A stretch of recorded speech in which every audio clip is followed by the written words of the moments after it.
cultura hip hop é uma cultura de apropriação, é uma cultura de referência. A gente pega a referência daqui, mistura tudo e bota ali. E foi muito interessante mostrar para o público como era isso na minha obra, assim.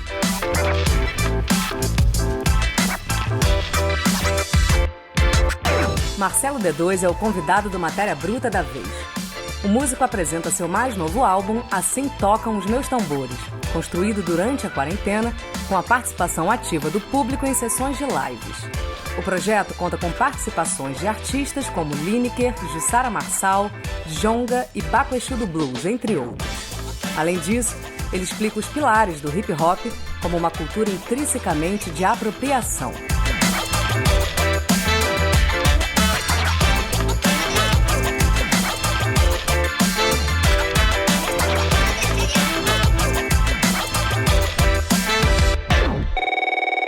Bom, como qualquer cidadão do mundo, né, cara, nesse momento de pandemia, eu fiquei perdido no primeiro momento, sabe? A incerteza de futuro, como todo mundo, dias bons e dias ruins, dentro desse começo de isolamento.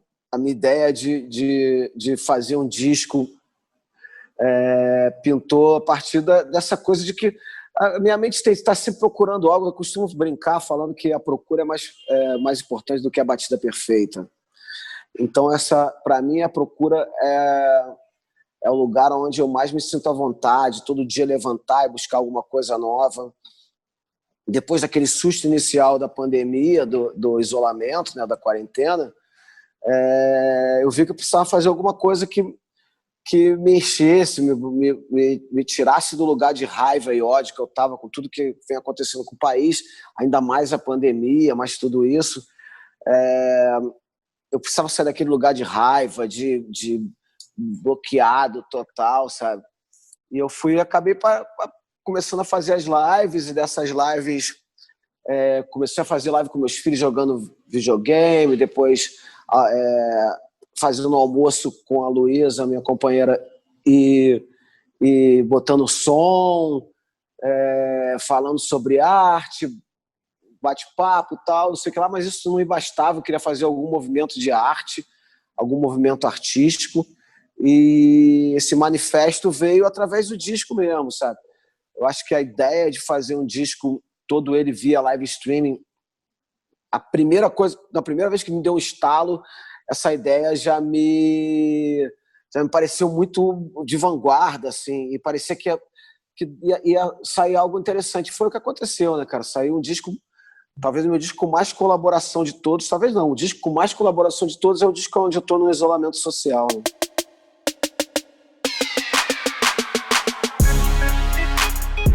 A gente tem que pensar que tem duas coisas interessantes nesse processo do Assim Tocam Meus Tambores, que, assim, primeiro que o processo criativo é sempre muito solitário, sabe?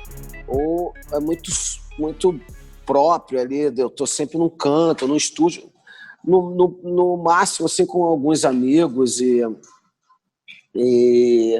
mas é sempre muito sozinho, assim. Vários artistas que eu conheço trabalham assim também. Então, só isso já foi um desafio imenso, sabe? Agora, a ideia de fazer um disco que eu não sabia como ia sair, não sabia sobre o que eu ia falar, não sabia qual era o ritmo que eu ia fazer, mas a ideia de fazer um disco do zero, na frente de todo mundo, para mim sempre me pareceu um desafio enorme, assim. E cada vez que eu ia construindo dia a dia, live a live, foram, sei lá, mais ou menos 40 e poucos dias de live, para fazer 12 músicas, cada dia eu ia conhecendo mais quem estava do outro lado da tela, cada dia eu ia sabendo como me portar em frente da tela, sabendo o que a galera queria, como eu tirava mais das pessoas. Assim, além dos artistas que participaram do disco, os artistas que eu fui ligando durante as lives, o público teve uma participação muito grande, até na escolha desses artistas, sabe? As pessoas ouviam e falavam, pô, o Criolo tinha que participar desse, liga pro Criolo. Aí ligava pro Criolo, o Criolo na live falando comigo. A interferência do público nesse disco foi imensa, assim. Algo que, com certeza, eu nunca tive na minha carreira, sabe?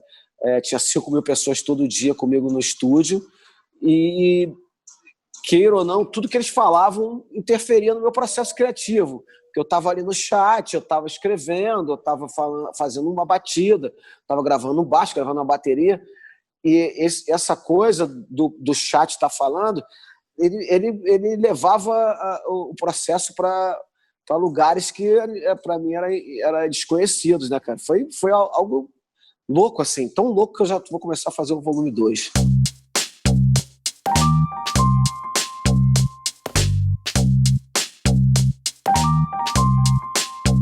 A gente vem de um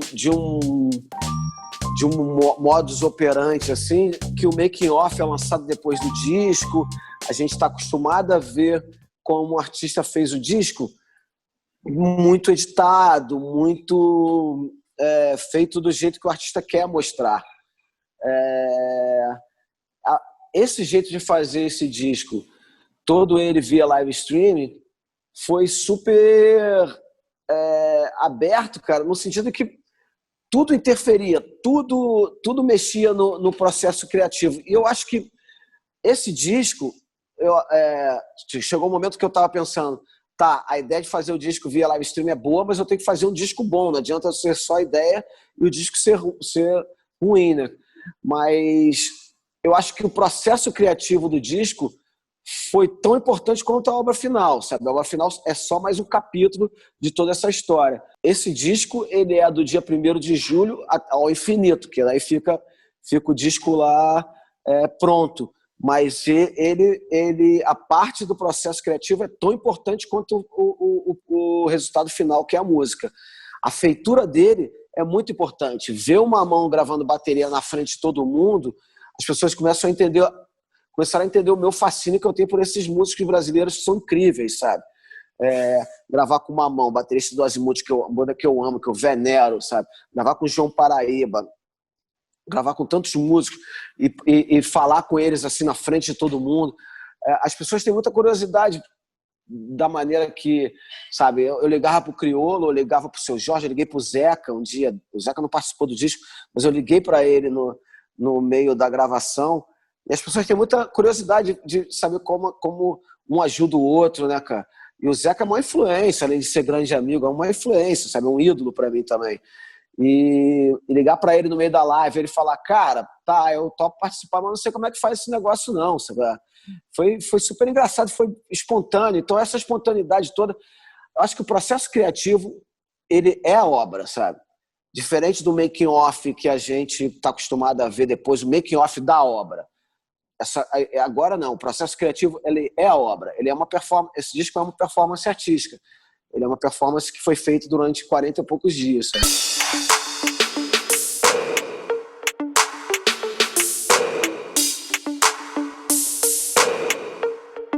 Eu acho que a gente tem, a partir desse momento de pandemia, a gente foi empurrado para um futuro que era inevitável, que é um futuro de estar falando aqui da minha casa com todo mundo me vendo, de estar me comunicando dentro da minha casa. Esse era um futuro inevitável. A gente ia ter isso daqui a 10 anos, 5 anos, 2 anos, sei lá. Mas esse isolamento nos levou a isso. A gente está acostumado a fazer reuniões através de chamadas telefônicas, chamadas de vídeo.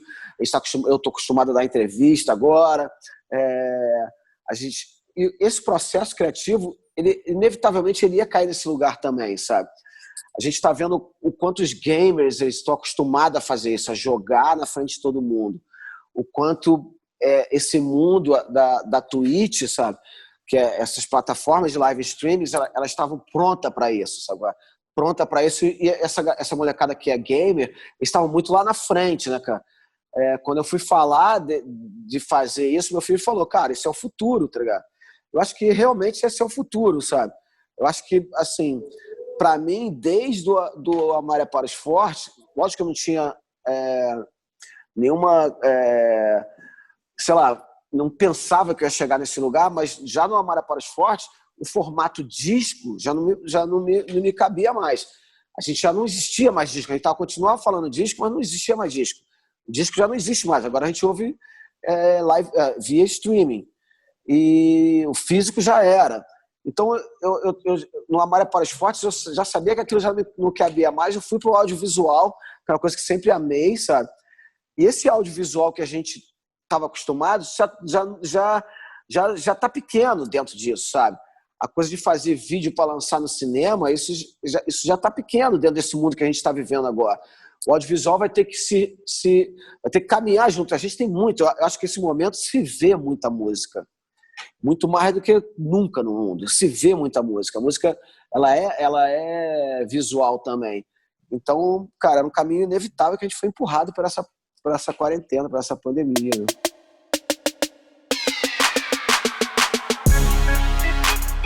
Eu tô acostumado a trabalhar no meio do caos. É o lugar onde eu gosto de trabalhar. Eu ligo a televisão, eu ligo o som, eu abro revistas e livros, e assim que eu vou me conectando naquele meu lugar ali. As referências são muito importantes para mim. O visual sempre foi muito importante para mim. Eu entrei no hip hop porque eu via o jaquetão de futebol americano e os bonés. Eu fui fazer punk rock porque eu vi o moicano e aquelas jaquetas de couro cheias de patch. O visual sempre me interessou. Eu sempre olhei e vi o visual antes de ouvir a música, nos todos os movimentos que eu participei. Para mim, o visual sempre foi muito importante.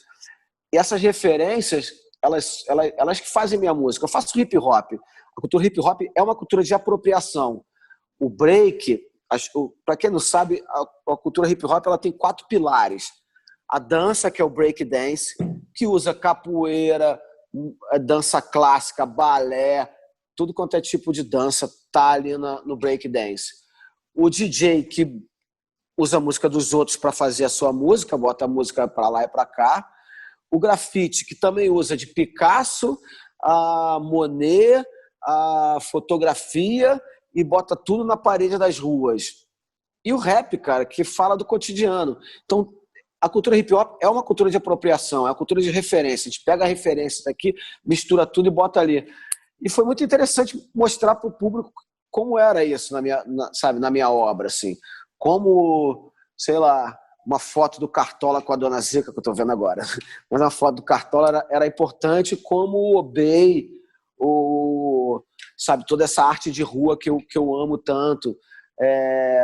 Assim, o visual, para mim, na minha música, é muito importante. Foi muito importante mostrar isso para o público também.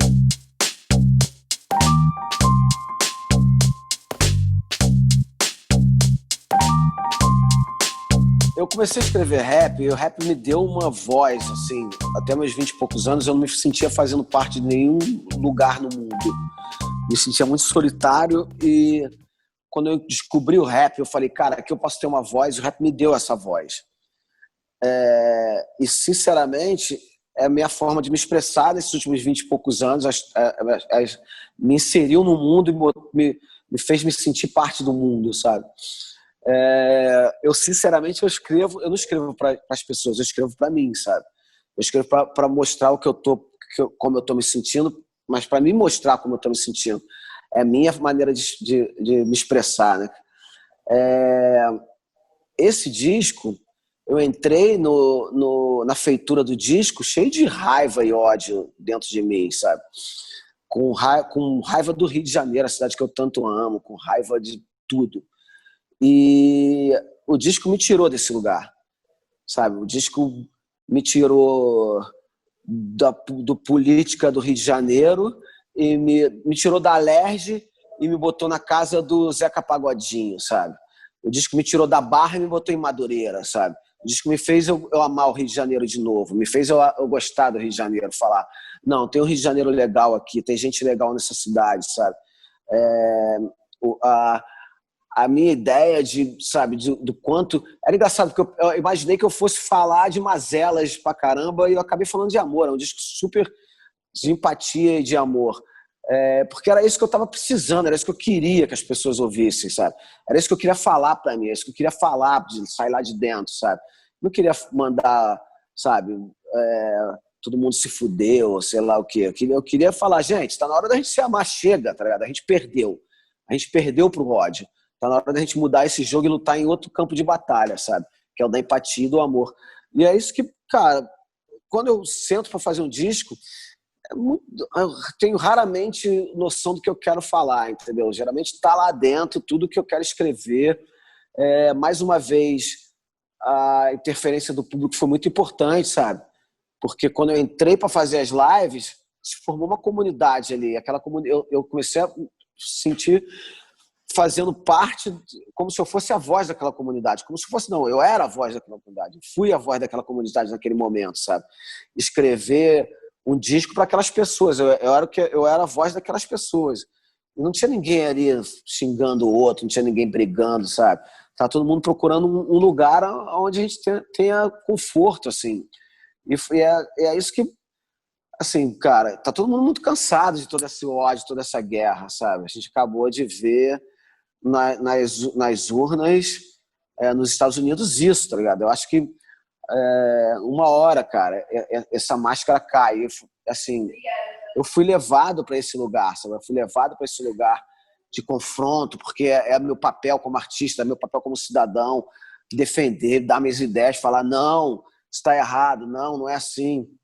Mas aí, cara, chegou um momento que eu estava muito dentro disso, sabe? Para escrever esse disco foi totalmente o contrário, sabe? Sair desse lugar, o disco me tirou desse lugar, essa comunidade me tirou desse lugar, foi muito bom, cara.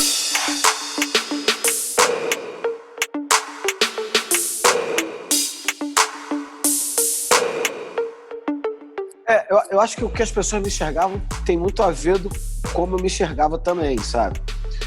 Quando eu comecei a fazer rap, eu pensava que fazer rap era só cantar uma rima.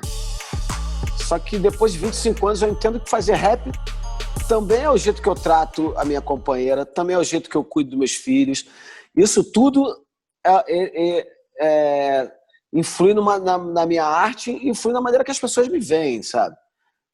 Quando eu cantei Eu Me Desenvolvo, Evoluo com meu filho, mudou a maneira que as pessoas me olharam. Falaram, pô, esse cara é maconheiro, mas ele tem filho, olha que legal, o filho dele é bonitinho, pô, que maneiro o pai e o filho cantando junto. Eu acho que tem pesos diferentes eu falar respeite sua família e eu respeitar a minha família, sabe? Mostrar para as pessoas que eu respeito a minha família. Acho que tem pesos diferentes, assim. Tem pesos... eu acho que esse disco, de uma certa maneira, ele me salvou de dentro da quarentena, sabe? Salvou eu e minha família, minha mulher e meus filhos, sabe? Tava todo mundo aqui em casa sem ter o que fazer, assim, sabe? Perdido. E a Luísa, além de artista, a Luísa é produtora.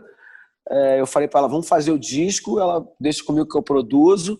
Meu filho, eu boto as lives no ar. A outra filha deixa que eu vou filmar aqui também no meu celular umas coisas. Isso, cara, isso aproximou a gente como família, assim, a gente como, sabe, dentro de casa, a gente começou a admirar um ao outro, sabe? Olhar e acabar as lives de 8 horas, a gente batendo palma pra gente mesmo, sabe? Dentro de casa, um batendo palma pro outro. Isso foi um momento incrível de família, assim. Isso eu acho que imprime na obra, sabe? Isso imprime tanto quanto eu falar, respeite a sua família, ame a sua família, sabe? Acho que talvez isso seja mais significativo do que a palavra, sabe? De estar eu, meu filho e minha mulher ali.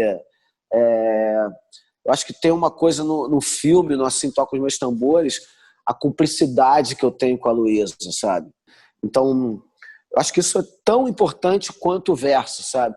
Eu comecei a entender isso quando eu comecei a entender que a música era tão importante quanto a palavra no rap. Rap lá nos anos 90, o que importa é a ideia, a consciência da ideia. Mas quando eu vi que, quando eu botava um pouquinho de samba na minha batida, eu levava o cara até o lugar onde eu queria, tanto ou mais do que a palavra só, sabe? E depois disso começa a aumentar, sabe? Tudo isso, a capa, a fotografia ser preta e branca, tudo isso tem um porquê e tudo isso eu acho que conduz as pessoas a isso. Eu gosto muito dos pequenos detalhes, eu acho que o pequeno detalhe é que faz uma grande obra.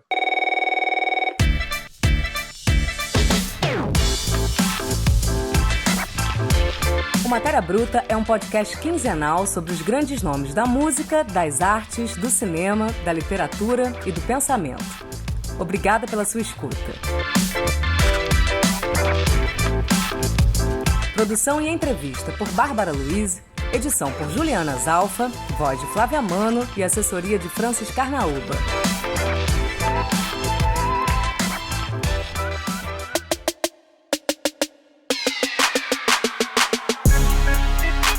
Você já conhece o Curta On? Seu clube de documentários está no Now, com diversos filmes para você conhecer ainda mais a cultura musical brasileira.